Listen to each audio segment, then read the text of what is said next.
Hello, everyone. Thank you for joining me today on the Brio Tribe, where we talk about wellness and finance. My name is Sashoy, and today we're going to be talking about emergency funds. Yes, emergency funds, because anything that can go wrong will go wrong, and we want to be prepared.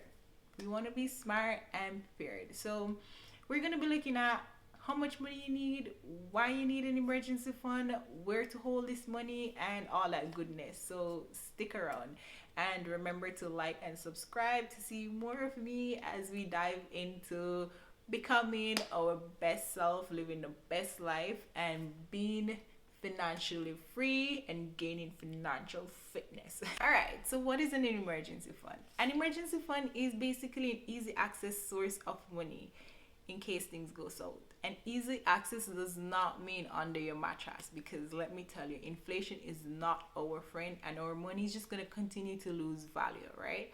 So, why do we need an emergency fund? Most importantly, you can lose your job.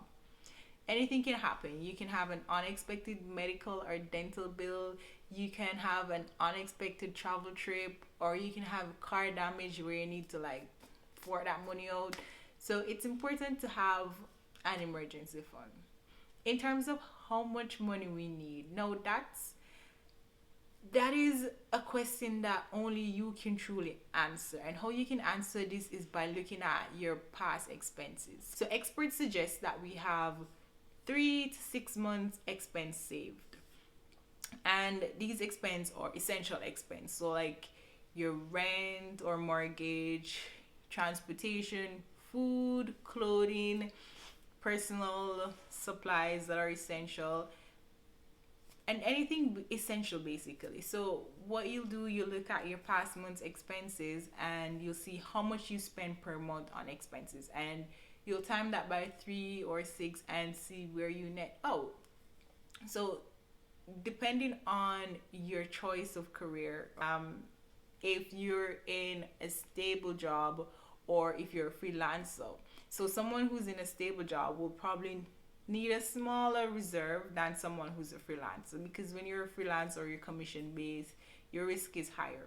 So these are the things that you need to keep into consideration when you're setting aside for your emergency fund. But overall, you need to cover at least 3 months expense. Okay, so after figuring out how much money you need, the next question is, where do I store that money? And that's a very good question. You don't want to put your money under the mattress, no.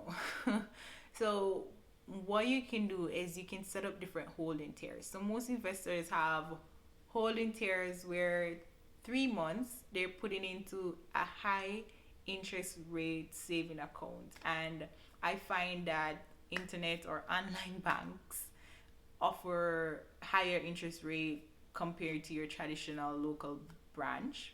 I'll put a link down for well, simply if you're in Canada, you can use them, or you can just do your own due diligence and see what's out there. Try to get the highest interest rate saving account, and then you can put your first 3 months there, and then your 4 to 6 month savings you can put that into a GIS account or bonds, where it's a bit more time sensitive, where you may need to keep this money in for a specific period of time before you can withdraw without losing any interest. But that you can do your due diligence and speak with your financial advisor about, and figure out what options are best for you, considering that this is an emergency fund, and in after your first 3 months you may need to dip into that. You might bounce back and don't need all that money. So these are things that you ponder on to figure out what works best for you. Instead of having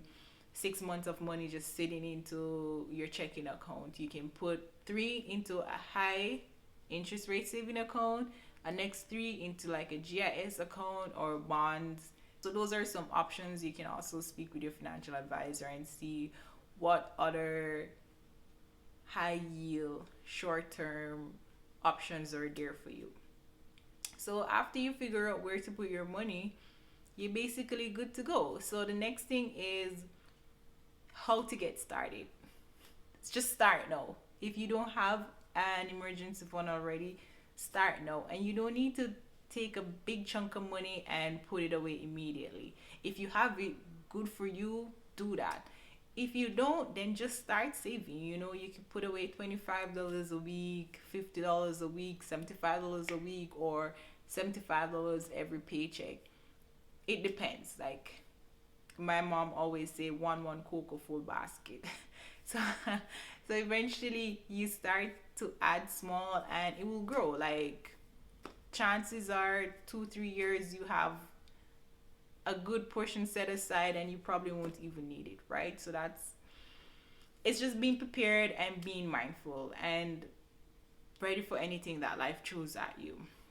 So yeah, those are your options. And also another thing to keep in mind is that if you have high interest credit card, you want to start paying that off first, because if you have that paid off and there's an emergency, you can always use your credit card. It's not the best solution because, of course, you have that interest rate to pay back, but it's best to at least have your credit card clear.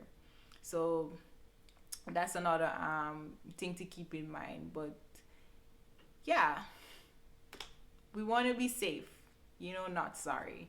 And as again, my mom would say, a stitch in time save nine. So just to be prepared for anything that life throws at you.